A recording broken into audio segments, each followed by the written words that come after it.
When Steel talks, everybody listens. When Steel talks is very pleased to have a chance to speak with some of the panelists and invited judges for the Youth Pan Festival. There was also a pre-symposium yesterday held at the Medgar Evers Auditorium, and today at Middle School 2 in Brooklyn. There was actually a competition in different categories in Pan, and there was some information shared. There was a lot of happy faces. Lots of information that the young kids did not know they were happy to have. And I suppose I'll just introduce you Dr. Dawn Batson and Miss Merle Albino-De Coteau and Miss Batson. So is this the first time that you've actually participated in this No, forum? actually I was one of the founding members of the symposium that we started with Cheryl, Michael, Desmond Wade, myself in 1997. So we've been doing yes, except last year when Cheryl got ill and passed. Yes. Okay, so Michael has taken on the mantle again. Because that's one of the things that Cheryl asked before she died, that it would be continued. Yes. What has been the participation and response this year been like in comparison to the years before? In terms of the symposium, the turnout wasn't as good. I think because it was on a Friday night, and also the time of year. Usually it's in the summer, and this is the first time it's been held so late in the year. As well. Yes. What do you think that you wanted to impart to the people who did turn up for the symposium yesterday and to the festival today? Do you think that they embraced all the information that was shared there, and also did they come away with a learning experience in terms of technique, history? What happened? I think that quite a lot was accomplished. What I find wonderful about the whole program is that you learn so much because the people that come are from all different age groups and all different types of experiences. So you have people who grew up in the fan world, and you have people who are totally new to it, and you learn from them as well as imparting information. And to see the young people take part. And one of the very important aspects that's stressed in the competition is that there are no winners or losers. You notice today everyone left with a prize. And that's very important because the point of it isn't so much a competition, but reaching towards excellence. The level, excellence. Your thoughts on the entire affair, both yesterday and today? Well, I was really happy to be part of the whole exercise.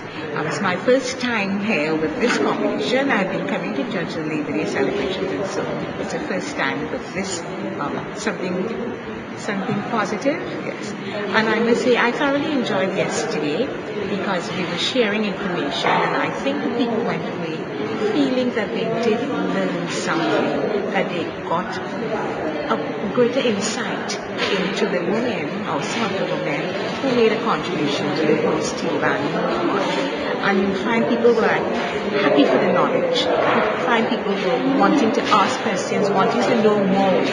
Because even gentlemen were telling me that they have heard about men's contribution, but they never were aware that women had a really big part to play in the development of the steel band. So this I thought was an eye-opener. And I found one or two of the people who were there last night came back today, although they said they wouldn't have had the time. But having their appetites whet last night, I think they felt the need to come back. I think this is very wonderful. And what is nice too, to see some of the youngsters who are playing, you can see how eager they are to learn and want to be part of the whole exercise because maybe they weren't aware sometimes that, you play by yourself, coming out of an environment and realizing that there are other people who play as well, and that Trinidad being the Mecca, they would have heard about it and wanting to be part of the whole. I think this is so wonderful because like the child who came out on top, man, I remember judging her at the World Steel Band Festival in Trinidad in August. And she realized then, I think, the standard, because she may have come first here, but she was not able to come up in winners row in Trinidad. So I think this gave her an impetus because today she was really, really well prepared. So I think that was a plus. Ms. Esther Batson, anything you'd like to share? Oh, well, I wasn't here yesterday. Couldn't get a ticket to come. But I came today and thoroughly enjoyed it. their happiness on their faces, they all seem to have enjoyed the playing. And they seem to have taken the comments that I made, about continuity and different things like that. So I think it was worthwhile. Do you see, for instance, an opportunity or a place for this in schools? I know you're from Trinidad, but in terms of having mini symposia like this to expose people not only to Pan, but from excellence as the watchword from the beginning, do you see a place for mini symposia like this? I think so, Yes.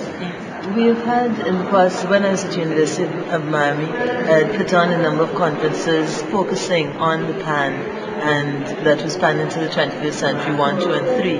And we pulled a number of Pan experts from all over the world. And even now we're speaking about doing more of these mini conferences, as you say, around the country. And that's important, just because of the community of the Pan world, which you all have done so easily, so well, in terms of bringing people together.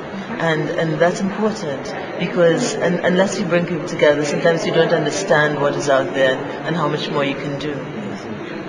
What we would really like to have seen was more advertisement or promotion of this event, because apparently if you go to other states in America, when they have different symposiums, you must participate. You can see the numbers of people who turn up is overwhelming. You have to turn people away. People know to mark their calendars in advance.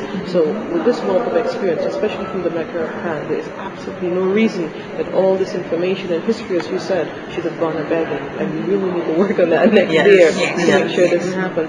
I want to ask a really quick question. I don't know if you were the person who shared the information last night at the symposium, but I understand that there was an all-female band in Trinidad who were actually people in jail, and they were an excellent band. Can you share with the When Steel Talks the history of the band, what you know about them, and so we can put them in the proper place of being respected as well? Okay, as I was saying, a lot of people know about Girl Pact, and they started in 1951, but almost simultaneously White Stars was also formed in 1951. But what happened then, being, like I said, people in the penile institution, not much was heard about them. That was called a girls' industrial home. We had a boys' industrial home in Diego Martin, and we had a girls' industrial home in Trinidad. And this was in the Belmont Orphanage, near to being organized by the Carmelite sisters.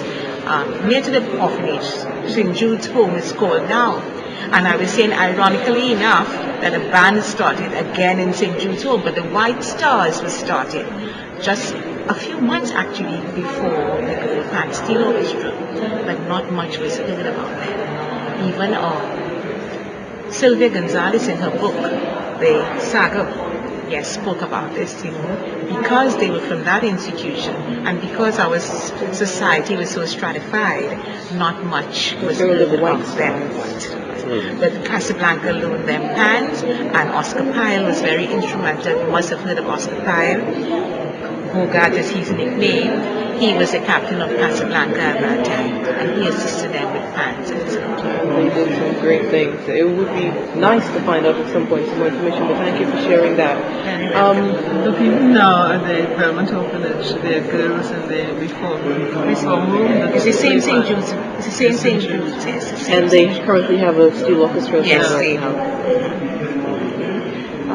Anything you would like to share before we wrap things up?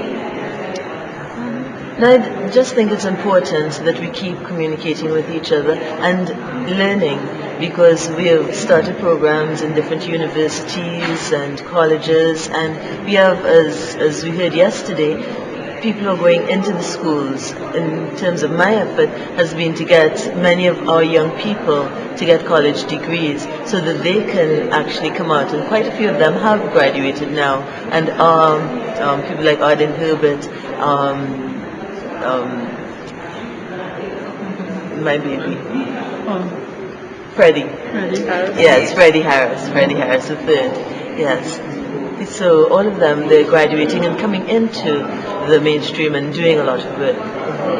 And it would probably be better even to have not just one or two, but we can point them, let's say, in any given year, maybe 10 or 20, because there are so many schools in the United States of America who have steel bands that are 75 to 100 plus. These people actually have programs where they can major in this. And in Brooklyn and New York, we definitely would like to see some more of that. Do you know if there are any such initiatives? Well, at Florida Memorial, the program at Florida Memorial, you actually major in pan. At many of the schools, they have pan ensembles, but you can't major in them. At Florida Memorial and at Northern Illinois University, you can major in pan. And then at some of the schools I know, at Rutgers, they're also allowed, and NYU too, Brooklyn College, and that's very important. Focus on the history and the development and performance of the instrument. That's very important. Quick question for you. You have a business that you run out of your home, is it? Yes, well, it's very small, really. It's really more to service the students in my school. Okay. I have a music school. And sometimes they find parents find difficulty in getting into books paying. So this is what I'm just trying to do, ready to get To be a resource. Yes, so that they can, because we cannot go with photocopies into the examination room. So if they have their own books, which they can get right on the spot, that's what it is. It's not really a big business. Okay, but it's a start. It's a resource for the people who can My students buy from her. Yes. My students buy from her. Question for each of you. Let's start with Mrs. Batson. What do you think, in 30 seconds, are some of the biggest challenges that faced women in Canada? Well, the biggest challenge, I think, is the public not realizing or not accepting them yet. Although they enjoy it, when they have their programs, they do not attend. And so that finances and when they would attend foreigners and different players of different instruments, they won't attend because you see they can just walk into a farmyard and hear them practice. So they figure that's enough for them. So that's the greatest challenge, to get the public to realize that here's an art form and you should pay for it. So they practice freely till the wee hours of the morning and get no remuneration. I think what's happening, although we know that women have made contributions, it is still to a large extent a male-dominated arena, and they will reluctantly allow a woman to say, like, arrange a panoramic tune. Very few women are given that kind of opportunity because they still feel that men can do the calypso, but women must do classical music. And I think, my focus now has been on the business, on music business, because women need, not only women, but all of us need to focus on the marketing, as you mentioned earlier, of the instrument, and not being afraid as a woman to get out there and solo. Focus on arranging. We have many, many talented women who can do it, but for some reason don't come to the forefront and do that arranging, do that soloing. Just go out there, but there's a lot of hope for the future. And you've seen a lot of it here today. Oh yes. Ladies, thank you very, very much for taking this quick moment to chat with my esteemed folks. Good luck, and we want to hear from you guys and see you on your Thank you.